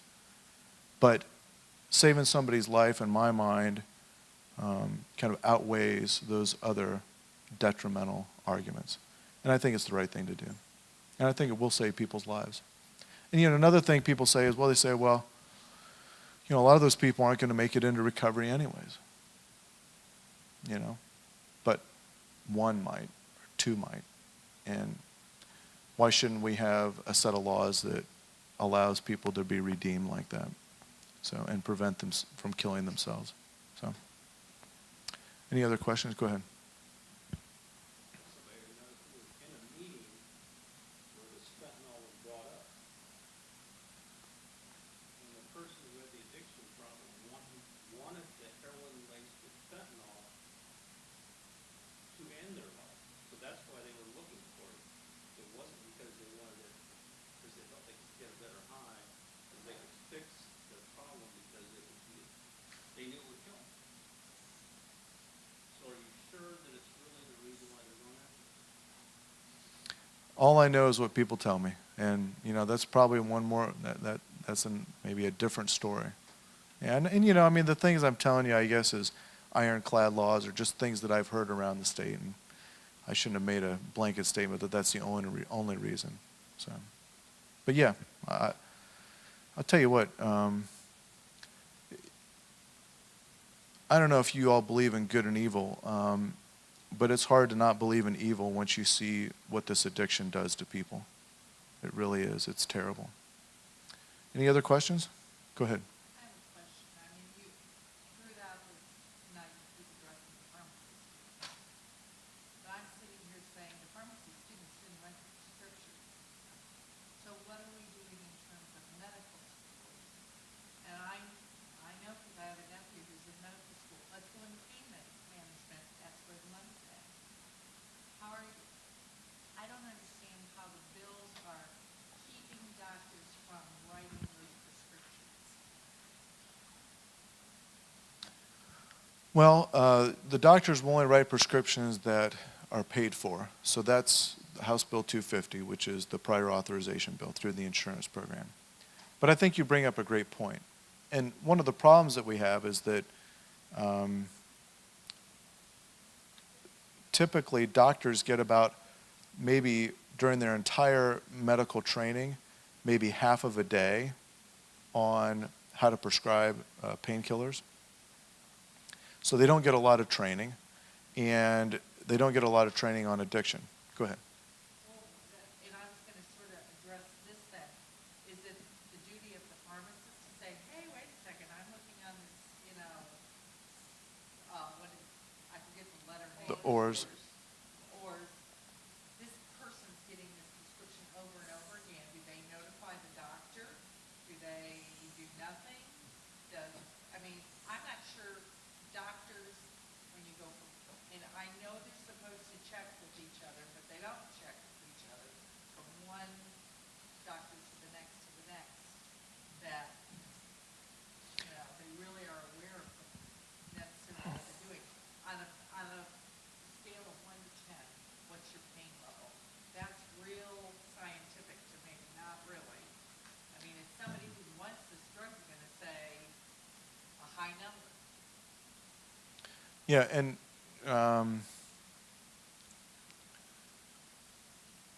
yeah, so it's not really the pharmacist's job to check the OR system. We're trying to make the prescribers themselves, so the doctors or nurses or dentists check the OR system before they write the prescription. So we're not asking the pharmacist to do that. Although certainly, if they see you know, a prescription that's a problem, we hope that they fulfill their you know, their obligations and under their oaths to not give that prescription out. But you bring up a great point, which is that the entire medical system has kind of been bamboozled into this idea that these opioid painkillers are safe. And this really began by the Joint Commission on Accreditation for the hospitals. And the Joint Commission said, we're going to add pain as the 5th vital sign. So, you know, I don't know what the other 4 are. Temperature, blood pressure, I don't know, all the stuff they take when you go in the doctor's office, right? And pain. And then they came up with the smiley face chart, right? Well, then they created satisfaction survey questions for the consumer, that if the doctor didn't treat your pain, you could knock them. You know, like give them a thumbs down if they don't treat your pain correctly. And so the entire system is now gauged to, whenever anybody presents with pain, it's inhumane not to treat them with a opioid painkiller. Matter of fact, if you tried, I mean, we have a lot of people that have talked to me that said, I tried to leave the office without a prescription painkiller, and they made me take it. They made me take the prescription. So the medical system has had this huge adjustment in that we're going to aggressively treat pain. Interestingly enough, just as a way by history, this kind of originated in Ohio too. I don't know if you remember, but up in Michigan there was this man named Dr. Kevorkian, also known as Dr. Death. And so he would assist people with suicide up in Michigan. And he began coming down to Ohio to assist people with their suicide in Ohio. And people were very upset by this. And the reason that he was coming down into Ohio to assist people with their suicide was because they were in such terrible pain, they wanted to die. So this would be like people that had something terrible wrong with them.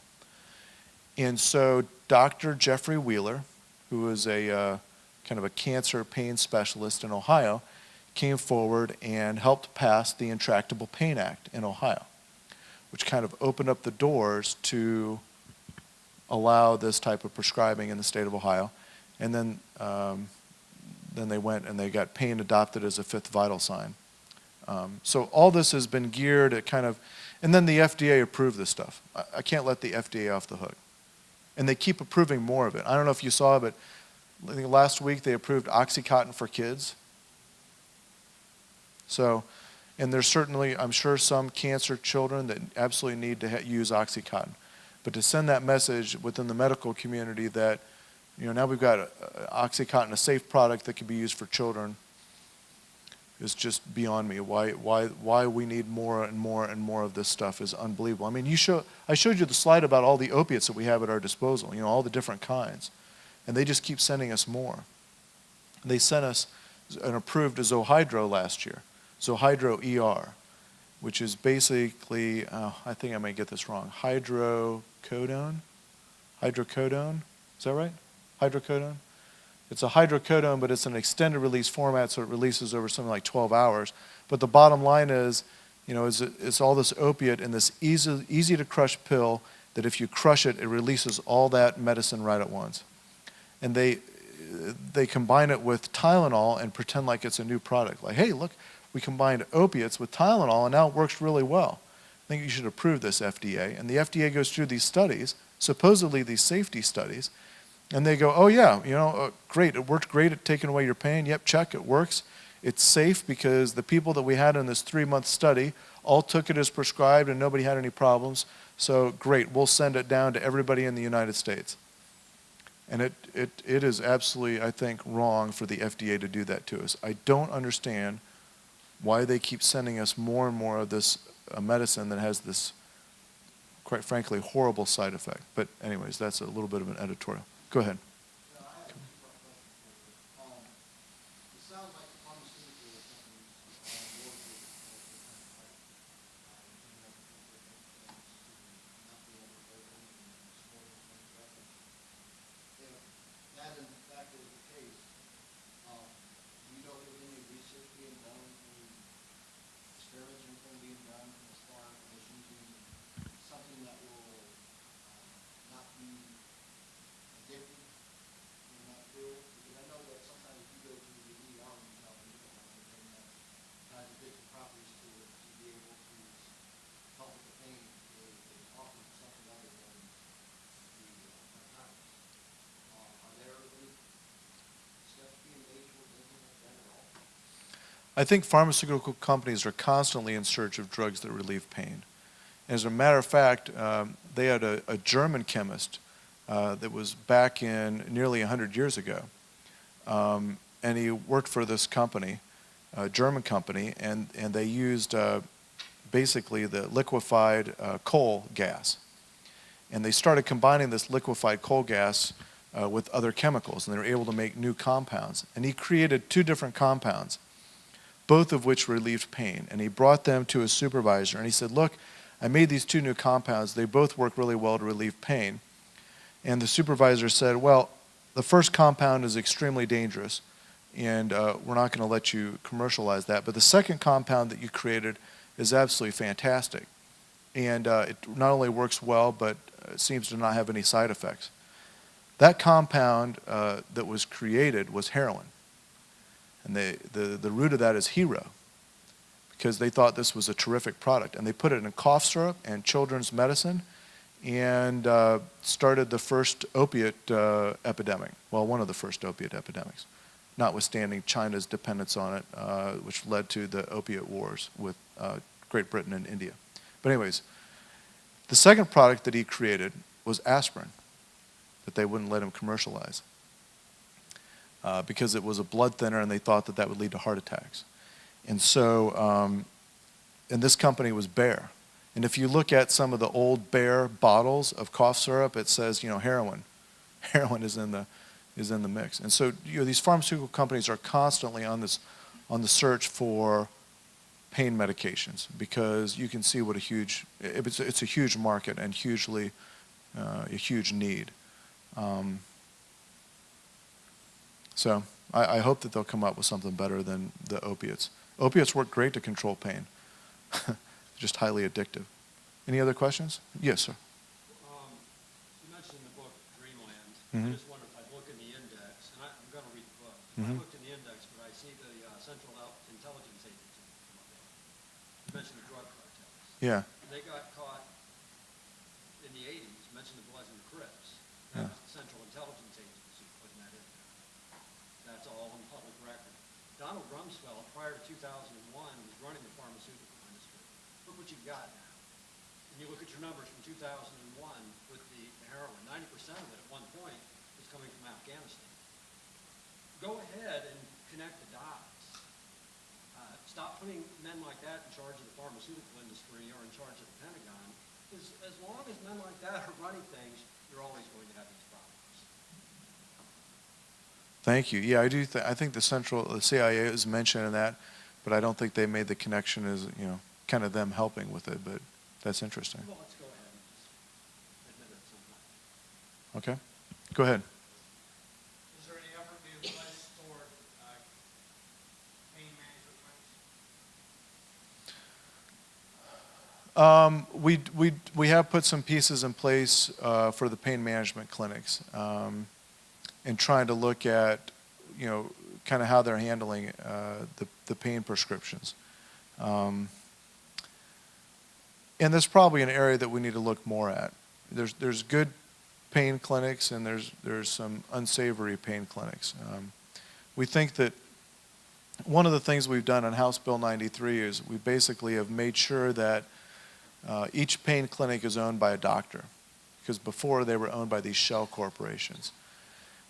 So now if a pain clinic is reported, and remember we got all the data on ORs, so we know who's prescribing what.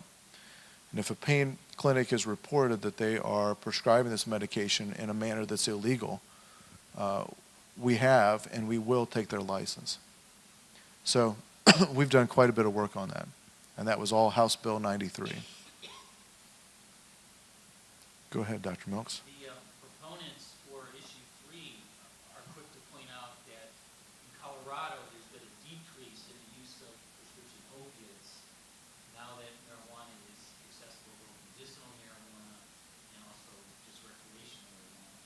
And they're real quick to point out that maybe this is one way that Ohio can help reduce its opioid use as well. Trying to just control my emotion about that is tough. I'm just curious what your legislative opinion would be in response to that. I don't know. I think it's a little bit of like a red herring argument. Oh, we've got a huge drug problem. I don't think the solution to that is to legalize more drugs. Because maybe they're slightly supposedly better than other drugs that we're having problems with. I don't think that's a good argument for public policy. I don't sit around at the State House and say, gee, how can I legalize drugs that drop people's IQ 8 points like regular marijuana use does, takes you down from a normal intelligence quotient to dull category if you use it repeatedly and regularly. We know that kids drop out of school more. We know that we're going to have problems within our educational system. We know more children are going to become addicted. We know that it's going to increase the heroin issue.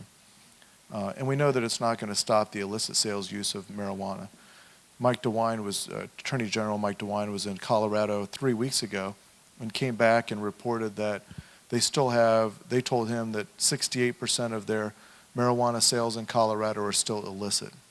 So people don't want to pay the tax, they still want to use the dealer that they've been using before. So it's not solved that particular problem.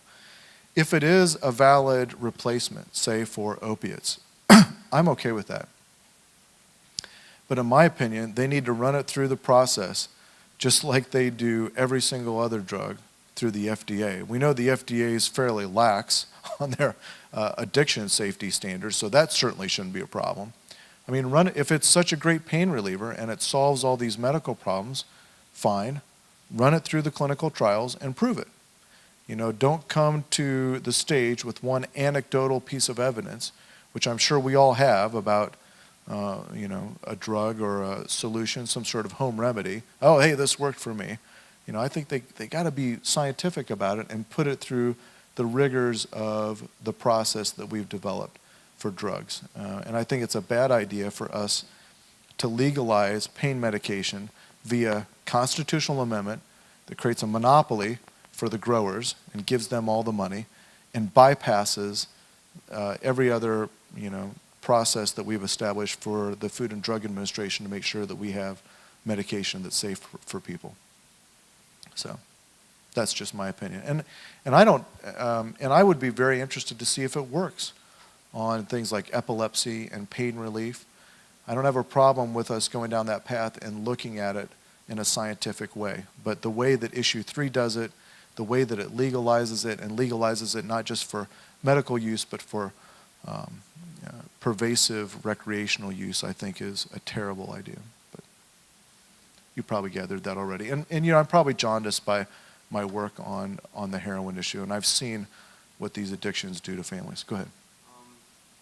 Well, I remember you mentioned about the Suboxone, like turning into the pills, kind of like the pill mill, and then also later on you mentioned something about 5 different keys to being able to, I guess, retain recovery Mhm. for long term. Mhm. And I just had some idea where what if there was some kind of a way where in a recovery center, like an inpatient center, you could almost have to be like required to be on a medical assistant like Suboxone or something like that, or at the very least let them accept that narcotic in their recovery treatment center, because a lot of treatment centers like don't let you have any narcotic, including a Suboxone.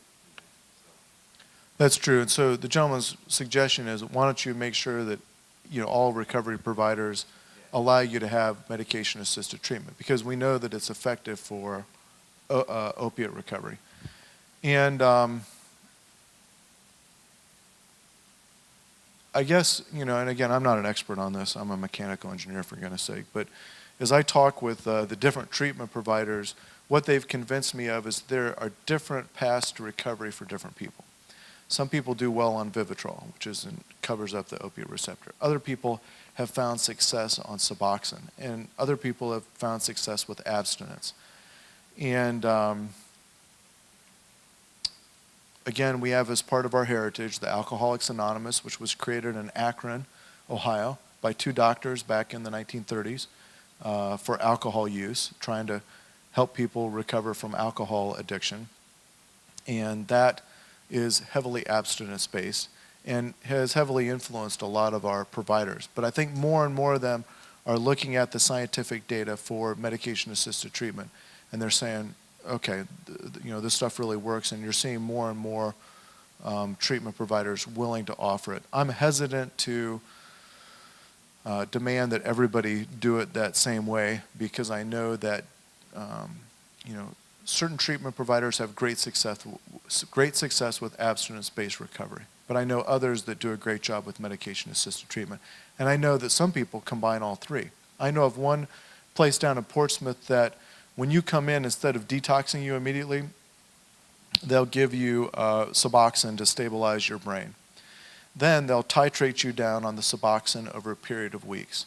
When you get to the final 2 milligrams, it's hard to come off the final 2 milligrams. But when you do come off the final 2 milligrams and you're clean for 7 days, then they'll give you a shot of Vivitrol. They'll give you a shot of Vivitrol for about a year, and after a year of having the Vivitrol shot, then they will transition you to abstinence. And so there's kind of this titration down.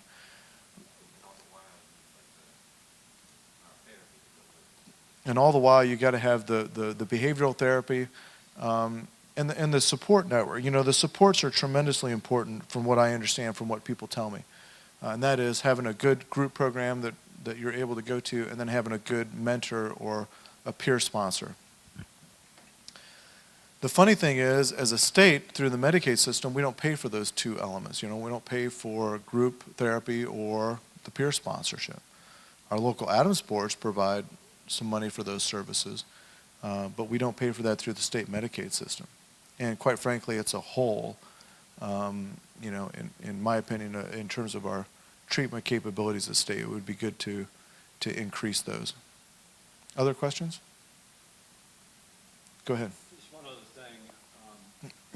I personally do believe that it would curtail a lot of this stuff. Because, I mean, and it does have medicinal purposes. I think that's been established. And if we want to talk about monopolies,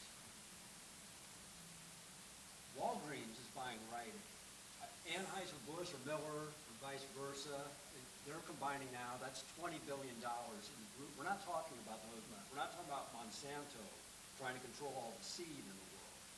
If we want to have a discussion about monopolies, let's have those discussions. And I think the free market will sort all of that out. You may start with 10 farms. The retail, 1,300, whatever the number is, more than, you keep hearing that all the time. More than the McDonald's or whatever. Mm-hmm. Well, McDonald's is just about done. And you may have 11, 12, 1,300 people try, but some are gonna fail, some are gonna prosper. That's the free market. Right? Like anything else? Well, the way the constitutional amendment is drafted is it basically has 10 growing sites. Yeah. The investors, for now, well, no, probably forever because it's in the Ohio Constitution. So, That'll all. That'll all. Come on. I mean, if somebody, not all of those are going to be successful. I mean, just maybe weather. You know what I'm saying? They may have floods. They may not, anything can happen. well, I guess all those things could happen. Well, they've written, these 10 sites into their constitutional amendment, and they've put up $20 million to convince everybody to give them access through these 10 sites, the land of which they own, to sell marijuana to everybody in the state, and they're going to make a ton of money on it. Make a ton of money on it, and I don't know. A lot of people making a ton of money doing a lot of things. Well, but they don't all put them in our Constitution for one thing. So. Well, it shouldn't have been. That's what I'm saying. Poorly written. It shouldn't be in it. Yeah. No. Okay. Go ahead. I have two questions. With the mental age that you're talking about, with the kid that took one, and then Yeah. from 6 p.m. to 6 a.m., how did it see like anything happening with him? And then the mother brought him home, Mhm. and from 7 a.m. to 1 p.m., he was found dead. So how come the doctor couldn't really see anything that was happening inside the kid? I don't know if you could be able to answer this or like the notes to be able to help. How come the doctor couldn't tell this could happen like in a few hours? And then the second one is, are you a Tar-Heel fan or a Duke fan? That's the best question of the night, and I'm not going to answer that because my wife is a Tar Heel fan, but I went to Duke undergrad, so I've got to cheer for the Tar Heels every once in a while, even though it pains me. No, they're a great team as well. But in terms of basketball, I got to pull for Duke. I mean, it's my undergraduate, so I'll let Dr. Milks maybe talk a little bit about the other. I don't know what happened. This young man's name was Cole Smoot. And his mother, Mrs. Smoot, works at the Attorney General's office. I think she recently left. But so I don't know exactly the details, but I do know that methadone has a fairly long half-life. So I'm not personally familiar with that case, Joe, but it's not unreasonable at all to see a fairly potent opiate that's going to slow down the digestive process, right? Because it causes constipation and so you've got less peristalsis, less absorption, slower absorption, but of this colossal amount. And so it probably was just such a delayed absorption for this naive person that it just started to accumulate during the night. And so it wasn't like all 80 milligrams or 100 milligrams all at once. I'm guessing, but that's a totally plausible scientific explanation.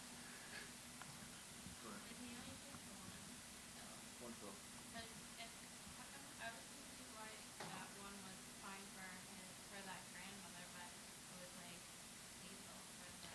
Tolerance, yeah. The chart that Representative Sprague showed where we've got 100,000 people on the 80 milligram, or beyond the 60,000, beyond the 80 milligram morphine equivalent. Typical dose of morphine is what, guys? For pain? 10 milligrams is a pretty effective dose. 80 milligrams is going to put most of us under. And so here you've got all of these people on very, very high doses because of tolerance, but you need that high dose in a tolerant person to control the pain, but it's going to do you and I in a very short fashion. Does that explain it, Rachel? Yeah. Other questions for Dr. Moore? Hey everyone, if you'll join me in thanking Representative Sprague.